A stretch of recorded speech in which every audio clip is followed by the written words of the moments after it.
আর জন্মদিন গায়ে সেই হিসেবে মাকে প্রণাম করলাম এবং বাবাকে প্রণাম করে দিনটা শুরু করলাম এবং আস্তে আস্তে বেরিয়ে পড়লাম প্রতিটা রিলেটিভের বাড়ি যাওয়ার উদ্দেশ্যে। প্রথমে মামা বাড়ি গেলাম এবং মামাকে মিষ্টিমুখ করালাম আজ, এবং এই বছর মেন উদ্দেশ্য হচ্ছে সবাইকে মিষ্টিমুখ করা। তারপরে গেলাম দিদির বাড়িতে গিয়ে জেঠু জেঠিমাকে প্রণাম করে নিলাম এবং মিষ্টি মুখ করিয়ে দিলাম। ভিডিও শুরুর আগে তোমরা যদি চ্যানেলে নতুন হয়ে থাকো এবং চ্যানেলটা এখনো সাবস্ক্রাইব না করে থাকো তাহলে কি করছো, তাড়াতাড়ি সাবস্ক্রাইব করে দিও, কারণ নতুন নতুন ভিডিও খুব তাড়াতাড়ি আসতে চলেছে। তোমরা যদি একটু সাপোর্ট করো তাহলে আমি কথা দিচ্ছি পরের বছর ধুমধাম করে আমার বার্থডে সেলিব্রেট করব।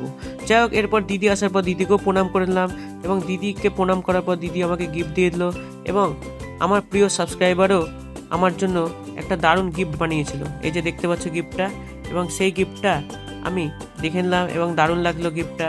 আমাকে গ্রিটিংস কার্ড হিসাবে গিফটটা দিয়েছিল, দারুণ গিফটটা। এরপরে গিফট টিপ নেওয়ার পর এবং সমস্ত কিছু দেওয়ার পর আস্তে আস্তে বেরিয়ে পড়লাম পরবর্তী বাড়ির উদ্দেশ্যে, সেটা হচ্ছে আমার বড় মাসির বাড়ি। যাই হোক, এরপরে এখানে টাটা গুড বাই করে বেরিয়ে পড়লাম বড় মাসির বাড়ির উদ্দেশ্যে।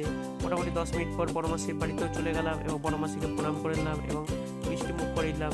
এরপর আর কি, এরপরে আমি মিষ্টিমুখ করানোর পর আমি চলে গেলাম লাস্টে মেজো মাসির বাড়ি। একটু রাত হয়ে গেছিলো ঠিকই, মেজো মাসির বাড়িতে গিয়ে প্রণাম করে নিলাম মেসো এবং মাসিকে এবং মিষ্টিমুখ করে দিলাম এবং আলটিমেটলি এই করেই দিনটা কেটে গেল।